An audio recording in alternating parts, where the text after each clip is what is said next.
Okay, so I'll be showing the slides now. So Indian art, literature and culture, and I've covered both APSC and UPSC as both the exams in here. So let's do a small trend analysis. This is just a small part I've seen and I've done. So in 2018, from Indian literature and culture, we had two questions. From world culture and literature, we had four. And from Assam and Northeast, okay, we had 16. Okay, so that covers up in 22 questions. So 16 questions were there for APSC. Okay, the other two were for UPSC and APSC both. Next, in 2017, we had less. We had more from ancient art and culture, that was six. Then again, from medieval art and culture, we had two.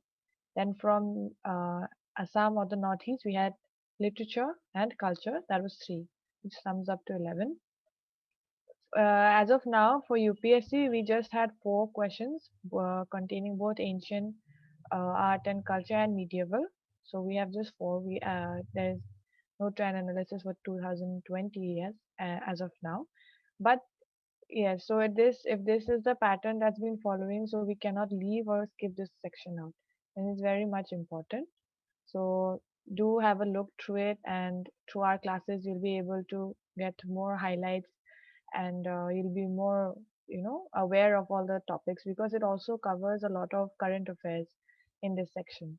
So you will see so. So what are the important topics from art and culture for exams? That is the Indian philosophy, which are the different schools of thought, temple architecture and different styles. It includes the Indo-Islamic architecture, Mathura, Gandhara school of art. Okay, the differences between these two arts. Questions may come up in prelims. What is the difference? Uh, Highlight the differences, or which is the correct option. They'll give you some options out there. Then we have the Buddhist art, architecture, and literature. Then we have the Indus Valley civilization, dances and art forms in Indian states, paintings, which include the murals, miniatures, etc., Hindustani and Carnatic music, and we have the foreign travelers, what their accounts consisted of, Francois Bernier, Human Sang, all of them. So when you're studying history itself, you'll come across these aspects. So keep a note separately or note it down separately. Make a sticky note next to your Indian art and culture books. Okay, so that's how you can also like minimize your extra studies. So we have a strategy since it's a diverse topic, okay, and it encompasses cultural aspect from ancient, medieval to modern times. It also includes a little bit of British architecture. So coming to questions from this section, aspirants may find them difficult to solve. So there are many reasons for this, but let's see how we can divide our study, okay, and we can chronologically go through these studies. So first, the sources is the 11th NCERT old textbook on fine arts, specifically book on art and culture. Then we have the new NCERT class 12 themes in Indian history. We have there various aspects of art and culture as well. Then we have the Tamil Nadu edition, 11th and 12th. Okay. Then we have the CCERT website. Then we have the NIOS, National Institute of Open uh, System of Open Studies. I forgot. Okay, that's the website again. You can follow for materials. We have the Hindu. Then for Assam, we have the Assam General Knowledge. Okay, an introduction to Assam GK. That's a good book. And we have the Assam Tribune. Okay, so you need your paper analysis as well for this section because the new findings and all also, it comes into the current affairs as well as your art and culture as well. So since this section overlaps with ancient, medieval, and modern, you will certainly see topics repeated. From Mauryan Empire, the developments in the above field became prominent. Okay, if we start dividing and covering each and every ruler's domains based on them, then we will end up writing a book. Of course, we don't want that. So let's make it simple. How do you study this whole? Because it's huge. Okay, when you're just studying normally only, It's already huge. You have to study the polity, the administration, the economy, the trade, the routes, everything. So again, extra studying of this section, how do you simplify it? Okay, so art forms, so you divide it into visual art and performing arts. Okay, so visual art, you can be divided into paintings, architecture, sculpture, and pottery. So you already have your flow chart ready. Okay, so when you're already making your flow chart, okay, this comes under this comes under this. So where do we focus on? Indus Valley Civilization architecture, which is the on the town planning, okay, and various sites associated with architecture like Lothal, Kalibangan, and Harappa. Okay, where has the burial been found? Where has a port been found? Okay, and how was the town planning? Okay, where was the citadel and lower town found? Which areas? Okay, which sites of Harappa? Things like that. And then their significance and location. Where have bead making factory have been found? Okay, those sort of things. Then we have sculptures, male and female figurines like dancing girl, bearded male, and terracotta figurines, etc. Sorry. Then we have the pottery. Okay. Then we come to the Buddhist architecture. Out here we have the chaityas and viharas, which includes the Sanchi Stupa, Ashokan pillars, location of the stupa and pillars, and why were they built. Right? It was always to commemorate something, or some parts of Buddha's body. Okay, somewhere it has been buried, somewhere his limbs, somewhere his fingers, somewhere his part of his legs and all things like that. You have to find out why were they built and where were they built. Then sculptures, we have the lion capital, the bull capital, the yaksha and the yakshi, the various Buddha sculpture, its significance like seated Buddha and standing Buddha, and significance of different postures. This part is clearly and beautifully given in Nitin Singhania's book. Okay, please refer to that about all the mudras, the way Buddha is sitting, is being seated, or if he's standing, how his hands are being folded. Okay, all these things are given in Nitin Singhania's book. Please have a look through it and with pictures, so you will not forget it easily.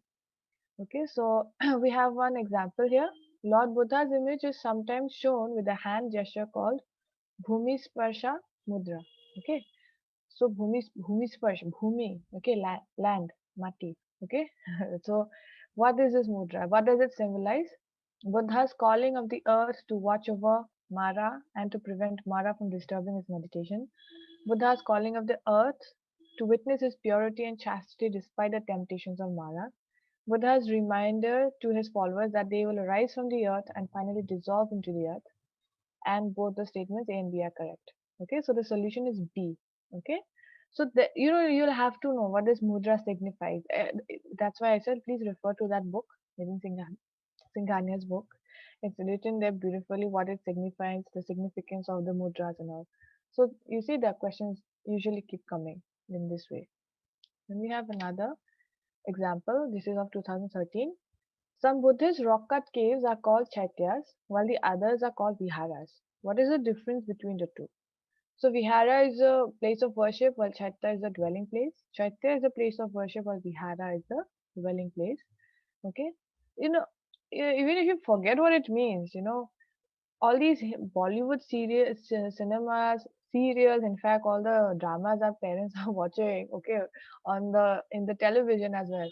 They'll always have these very rich aristocrat people. Their names, their house names are always given like something Bihar, this Bihar. And even if you look around, many house names, right? When you're going around in the streets, a lot of people they have this Nivas. Even my house is named as Nivas. Some are named as Vihars. So find out the meanings like that. It becomes so much easier when you're studying. So obviously Vihara is the dwelling place. Okay, so the Chaitya cannot be the dwelling place. Chaitya is a stupa at the far end of the cave, while Vihara is the hall atrial. These are just like confusing statements. Okay, C and D. So definitely your solution is D. So when you know some small meanings also know, so that's how it helps you. In fact, what do you call, find out the correct answer also. All right, so keep in mind, as an aspirant, you always have to be very observant whatever is going around you. Always have to have this very questioning mind. So yeah, do keep that in mind when you're studying things also. Then we focus on architecture. In architecture, what do we focus on? Famous temples constructed during the reign of different empires, okay, their location, different styles of temples like Dravida, Nagara, Vesara, Panchayatan, okay, then rock cut temples, specific features of temples like what is the Garbhagriha, okay, the Garbhagriha, Shikhara, etc. Then in the Gupta era, we had the golden age of Indian architecture, which included the caves, the Ajanta and the Ellora caves. What is the religious aspect of these caves? Okay, how are they religiously connected? And did they give, were they homes to Jain, what do you call, monks and all? Yes, you have to find that out. Jain monks or Buddhist monks, then you have to find that out as well. So when you're studying Buddhism and Jainism also, you come across this part. Okay. So, have your syllabus ready from both the ends. Then you can take a snapshot of all this and even print it out and then keep it together. So once you're studying Buddhism or Jainism, you come across this aspect. So yes, you're done. When you study, you study it all together. You don't have to separately study. Like I told you in the first slide itself, no? Everything is repeating. Everything repeats. So you don't have to make your study very elaborate. Then we have the temple architecture in South India. So when you're studying about the Chola Empire, the Vijayanagara empires, this obviously includes in them because we know a lot of South Indian rulers had built a lot of temples. Okay, so what are the temples surviving now? Where are they? Like we have in Madurai and all. Okay, so find that out. So the Nayaka, Vesara, Dravidian, and Vijayanagara, etc. We have the sculptures of Chola, okay, which is the Nataraja, etc. Then other schools of art like Pala, Rashtrakuta, Hosala, their religious themes.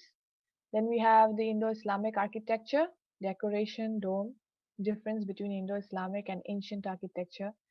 Since it's mentioned here, so you definitely look up into the differences, the dome shape, okay, what were they influenced by?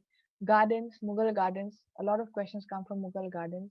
And if anybody is even preparing for, in fact, also net or SLET, a lot of questions come for gardens.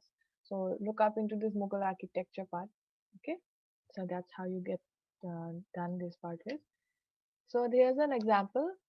With reference to the cultural history of India, the term Panchayatan refers to what? An assembly of village elders, a religious sect, a style of temple construction, an administrative functionary.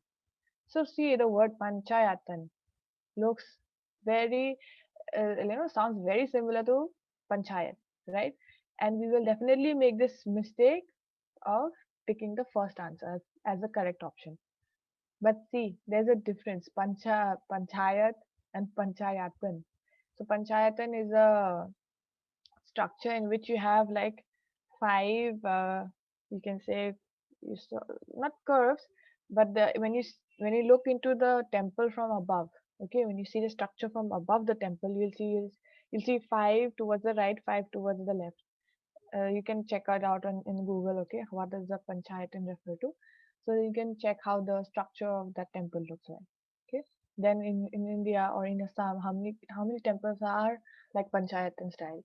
You can have a comparative study like that as well. So your answer is the style of temple construction. Then we have the post Mauryan art. So where do we focus on? Definitely the Gandhara, Mathura, Gupta, Amravati schools of art. Okay. Find out the differences. There will be certain differences between all the four schools of art. Yeah, so the differences and similarities. Then significant features associated with each school. All right. So significant features associated with each school. Then when we come to paintings, okay. So in paintings, we have a focus. What do you focus on? You focus on the prehistoric paintings like Bhimbetka rock paintings, okay, wall paintings, mural paintings of Badami Hills, okay. Then you have the cave paintings at Ajanta and Ellora, and then themes associated with these paintings, agriculture, festival. You have to check that out. Uh, so when you're studying, you don't have to write sentences. Like make flowcharts. Okay. Cave. What do we have here? So we have we have murals. We have cave paintings. Okay, in cave paintings, what aspect is being shown? Religion, agriculture, daily life. Make flowcharts. It's easier to always remember a structure than a sentence, right? So make structures when you're studying. Then you have themes associated with this painting, special features, styles, and their locations. Okay.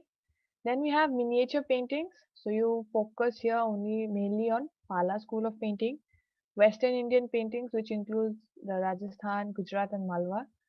Then Mughal school of painting. Then Deccan school of painting, which includes the Thanjore, Ahmednagar, Bijapur, etc. Okay. I hope you all are taking screenshots and all of this. Then you have the Pahari school of painting as well, which includes Bhasoli, Kangra, and Guler. Then the special features or styles associated with different paintings, similarities and differences, and their location. Then in the end, you have the modern paintings. Okay, the focus you will mainly put it on Bengal school of painting, Shanti Niketan school, specific personalities like Raja Ravi Verma, Rabindranath Tagore's, and Amrita Shergill and their works, etc. Okay, so you can have a snapshot of this as well. Okay, so this is what you look into Shantiniketan and Bengal for modern part. So, okay, I have some questions here.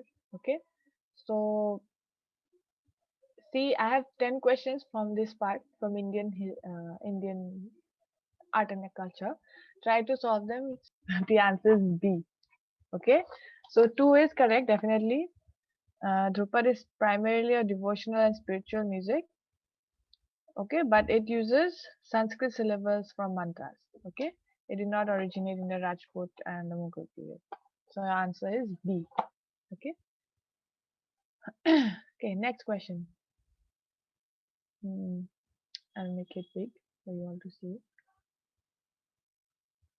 So how do you distinguish between Kuchipudi and Bharatnatyam?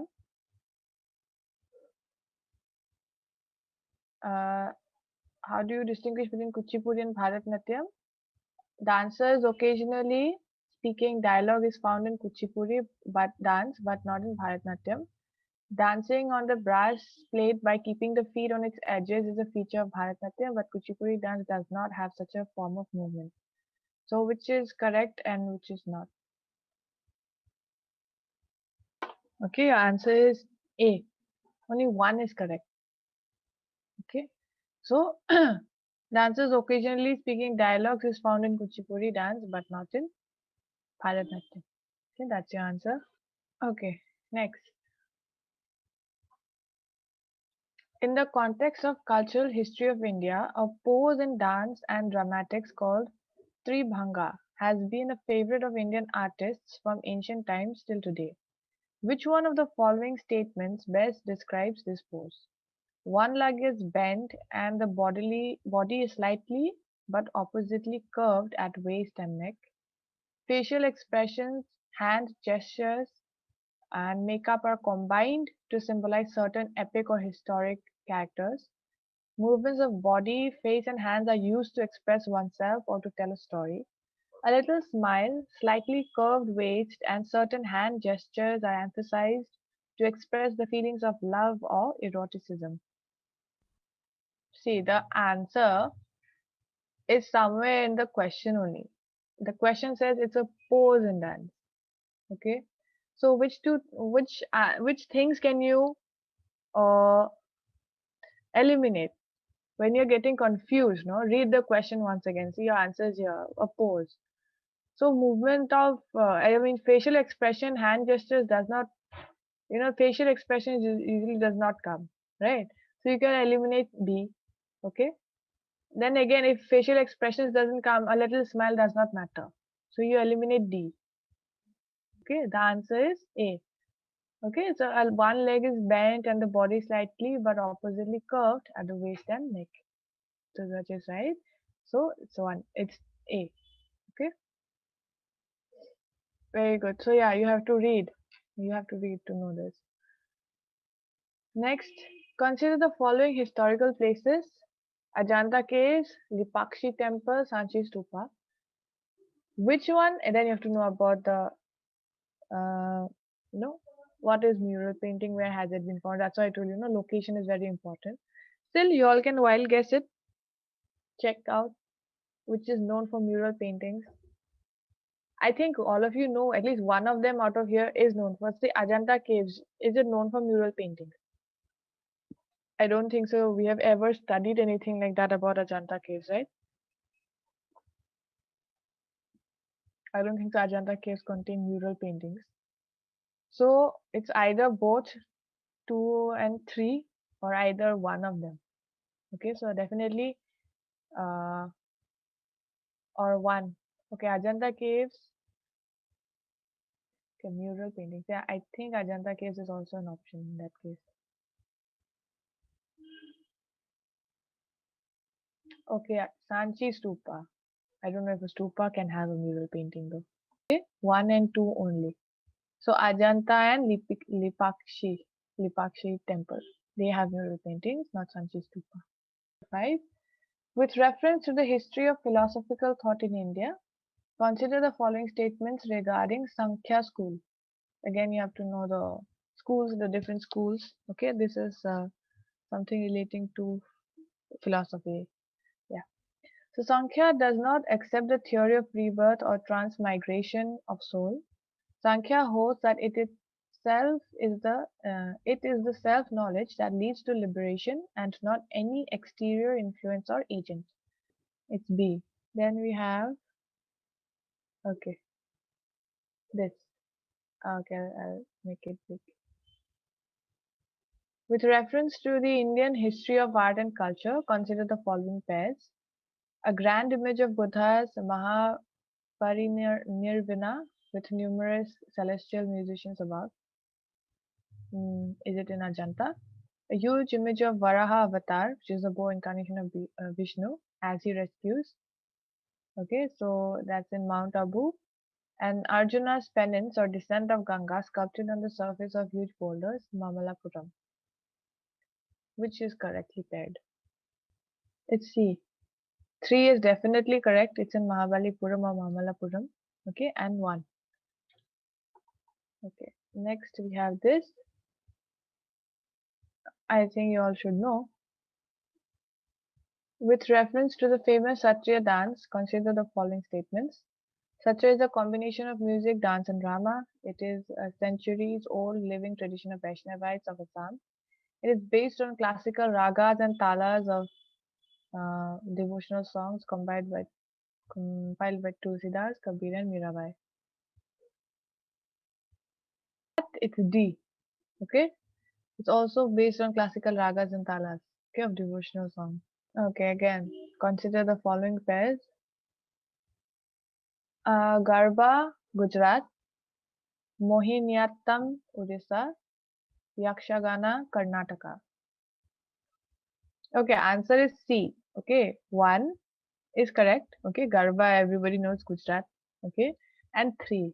1 and 3 are correct. Okay, quickly do 2 more. Then we'll move on to the Assam section. So I have put both the questions here. You can answer both, like 9 A, B, C, D or 10 A, B, C, D. In which of the following relief sculpture inscription is Ranyo Ashoka, or the King Ashoka, mentioned along with a stone portrait of Ashoka? Kanganahalli, Sanchi 1, Shahbaz Gari, or Sohgora? Sohgora. Tricky question. It's very hard to come up into this type of question in your NCRT, but it's there in Nitin Singhania or I think the uh, art and culture book of NCRT. Yeah, it's A. Okay, Kanganahalli, Ranyo Ashoka is written with a portrait, and so in during Akbar's time, manuscripts were, what do you call, very much trendy. Okay, but after that, no, it kind of declined. So during Jahangir's time, it was with the portraits. Okay, and if you remember Jahangir, if you had read your NCRT, your medieval India, class 12, over there we'll see a lot of portraits and where Jahangir, tried to portray himself with a halo and all. So from there also, that's a hint you can understand that yeah, during Jahangir's time, a lot of portraits were given emphasis on. Okay, so very good. Okay, let's move on to the Assam view.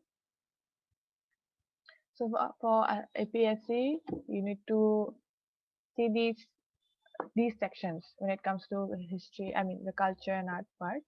Awards, okay, books, famous personalities, temples and patronages, okay, chairpersons of sabhas and organizations like Sahitya Sabha and all, and music also, okay, including Zubin Garg.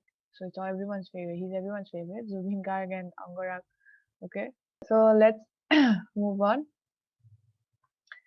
So where the various temples I've just listed out. Okay, I've just listed out the various temples. Just hold on, it's stuck again.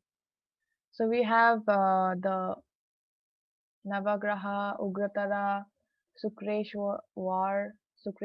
Okay, actually it came in the second line. Then we have the Rudreshwar, Lankeshwar, Dol Govinda, Dirgheshwar. Okay, so these are just some of the temples and the holy places that are prevalent in Assam. Okay, you have to find out what is the significance of these places. Okay, like you study about Indian history.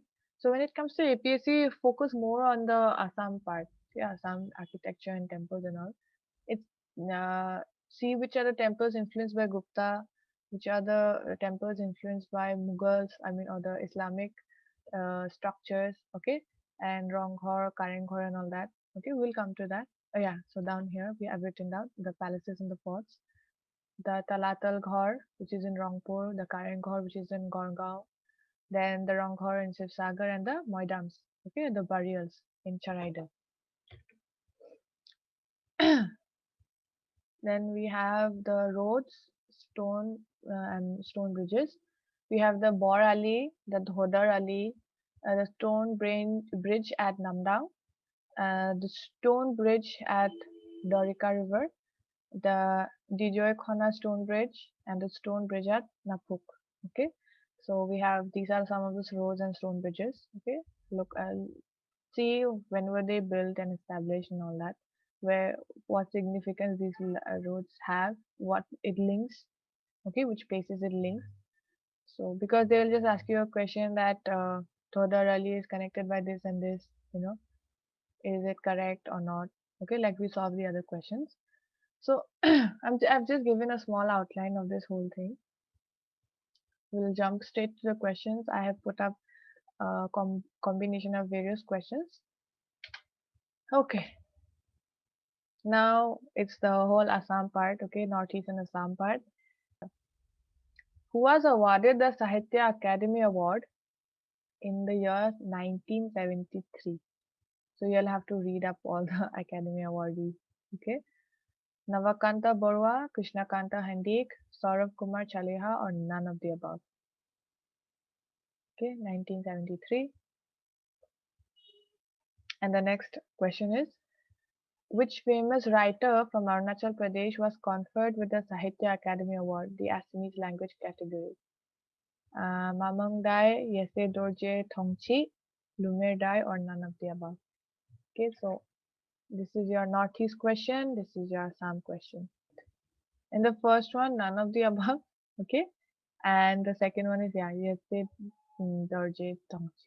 Okay, he was, I'm not sure if it's a girl or male or female, but yeah, this person was awarded. So okay, I'll move on to the next question.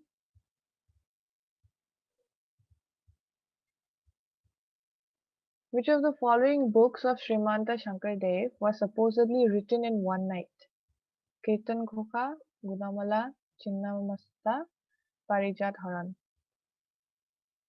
And number 4 is Anandaram Thekial Phukon composed which of the following? See, the names are similar.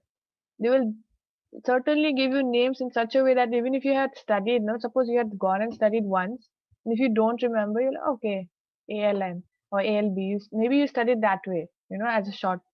Now you're saying everything is Asamiya Lorar Bondhu, Asamiya Lorar, Ohomia Lorar Mitro, Ohomia Dekar Mitro, Bondhu Aru Mitro. So it's similar options, B and 4B, okay? Ohomia Lorar Mitro, okay? 4B. Okay, next. Yeah, it's in 2 volumes. Tusu Puja is observed by which community?